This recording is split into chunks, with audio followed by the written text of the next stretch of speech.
Welcome back everyone, it's the TheNepKing, and today I will be making a comparison between the two conventions I've attended in 2022, which are Anime North and Fan Expo Canada. If you haven't watched them or if you want to watch them, I'll post them in the descriptions below. For those who aren't familiar with what Anime North and Fan Expo Canada are, they are both based in Toronto, where Anime North is an anime convention and Fan Expo Canada is more like a video game convention. I have quite enjoyed both of these conventions. It was pretty fun, and I had a lot of anime merch and posters, mainly from Genshin Impact. If you have watched my year-end review video of 2022, I had briefly made comparisons between Anime North and Fan Expo Canada. I did mention that I had enjoyed Fan Expo Canada overall because of the content, great guests, epic booths, and its proximity near the subway station. In this video, I will go into more detail. Anime North typically takes place during late May, however it was held in mid-July due to the pandemic. Anime North takes place at the Toronto Congress Centre, where there are no subway stations nearby, which means you have to get on a local bus route to get there, which is annoying as those routes can take a long time to travel due to heavy traffic. There are other routes you can take, however, they could be infrequent and you might have to make an additional transfer to another bus in order to get there, which in my case I did. For Fan Expo Canada, it is usually held during late August or early September. Fan Expo Canada takes place at the Metro Toronto Convention Centre, where it is more convenient to get to as there is a direct subway connection nearby, which you only need to walk a few minutes to get there. The cost of a single day ticket in advance at Anime North ranges from $45 to $55. A single day ticket for both Friday and Sunday are $45, while a single day ticket for Saturday is $55. A ticket for all 3 days costs $70, which actually is pretty cheap considering the fact that it isn't even that far off from any of the single day ticket prices, and it's for all 3 days. At full price, it is increased by $5, which isn't much, but I highly recommend buying it earlier because these tickets can be sold out even before they can be sold at the door. At Fan Expo Canada, the cost of a single day ticket when purchased in advance ranges from $28 to $58. A single day ticket costs $28 on Thursday, $38 on Friday, $58 on Saturday, and $43 on Sunday. There is a ticket for all 4 days called the 4-Day Pass, which costs $115, and it even includes a t-shirt and a special preview 2 hours before the event is opened on Thursday. This convention has higher tier packages, which are Ultimate Fan Package, formerly Premium, which costs $155, and VIP Package, which costs $529. They are just like the 4-Day Pass, as it covers all 4 days, but there are more benefits such as priority entrance, exclusive lounge, and much more. Just note for the VIP package, you can only purchase them in advance. At full prices, the cost of a single day ticket will be higher by $10, while the 4-Day Pass and Ultimate Fan Package will be higher by $25. I would still recommend buying them earlier as they can easily be sold out once it gets closer to the date of the event. Anime North is held at multiple buildings, which are Toronto Congress Centre, Delta Hotel, and Sheraton Hotel.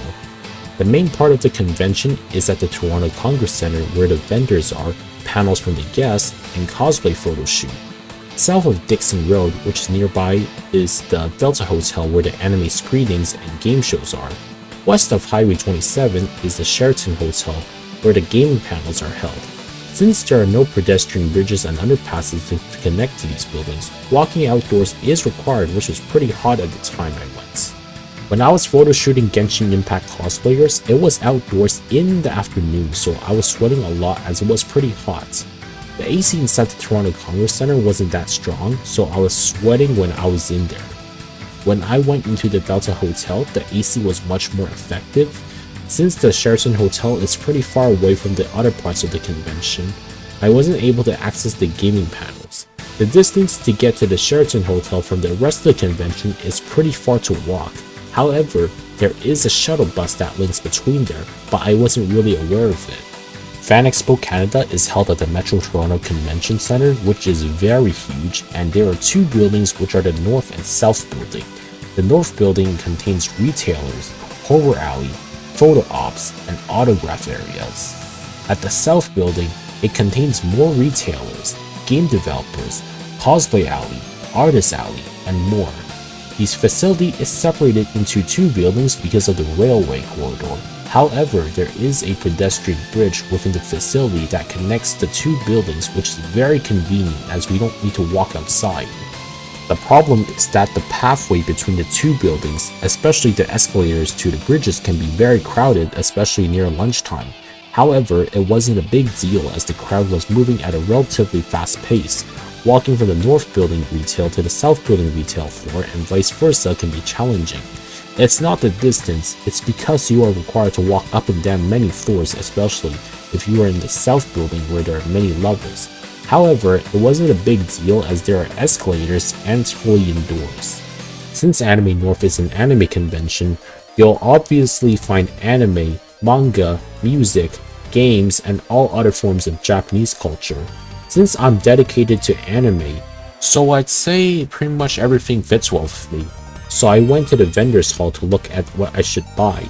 There are a lot of artist stalls that mainly sells posters of Genshin Impact. I did find vendors that sell plushies, and since I'm into Neptunia, I thought it was actually a Neptunia plushie, but I was just seeing things. Speaking of which, I went to the Delta Hotel to watch the Neptunia anime, which was showing the 2013 anime which had English dubs.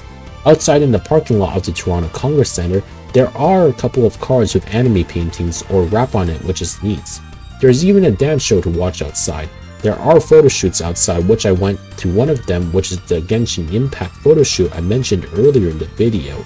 Back in the Delta Hotel, I went to join a presentation regarding anime merchandise. What I have bought at Anime North were goodie bags of Demon Slayer, posters of Genshin Impact, Bishoujo and Arknights, a Pikachu plushie, and Data Live cards. The only disappointment I have with the content is the lack of Neptunia merch. Fan Expo Canada is a convention that is full of everything, which includes comics, sci-fi, horror, anime, and gaming. Although it's not necessarily an anime convention, Fan Expo Canada is still very heavy on anime, especially at the South Building, so it's pretty much like an anime convention there. The North Building feels more like Comic-Con as they have a lot of Marvel and DC content. Each day, I went to Genshin Impact booth for photos and a free poster and a bag as the Genshin Impact North American tour also takes place in Toronto. Although there were no merch or food trucks, which was definitely disappointing as I really want to try out the food in Genshin Impact. However, there are Genshin Impact merch from other vendors such as wall scrolls, necklaces, mystery bags, and posters from Artist Alley. I also had an autograph from Zach Aguilar, who is the voice actor for Eater from Genshin Impact. Other than Genshin Impact, I also bought gacha bags from Demon Slayer, Data Live, and Sword Art Online. Speaking of Data Live, me and my friend found a Kurumi cosplay, which was actually a rare find. I also found a cosplay of Shido, Yoshino, and Yoshinin. I also went to the red carpet event, which made me feel like a celebrity. There is another stall near the Genshin Impact booth, which is the Splatoon booth, where I also got pictures taken and received a free hat. One disappointment is again the lack of Neptunia merch. So that's all the comparisons I have for both Anime North and Fan Expo Canada. Overall, I had more fun at Fan Expo Canada despite the prices of tickets, especially since I went for all 4 days. However, I still enjoy Anime North almost as much, so there isn't too much of a big difference from what I like. What I like about Anime North is that it's mostly, if not all, strictly anime as I'm dedicated to anime. Anime North was a pretty great start as that was my first time going to an anime convention and the prices were reasonably low. Even though it wasn't as big as I thought, it's still kind of decent with a lot of vendors and artist stalls which gave me a variety of posters to buy. Fan Expo Canada was the next convention I attended and it felt like Anime North when I was at the South Building. But there were more and decent stalls such as Bandai Namco and Genshin Impact. Although these tickets were more expensive than Anime North, there are 4 days instead of 3 days, which gives me an extra day of fun.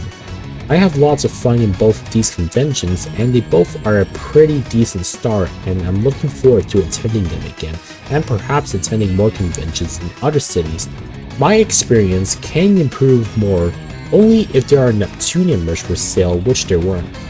Other than that, that's all I have for my own comparisons. If you have any comparisons with these two conventions, feel free to share it in the comments below and I'll be sure to read it. If you haven't already, don't forget to subscribe and to share this channel and video to others for those who may be interested. Other than that, have a great day everyone. Goodbye.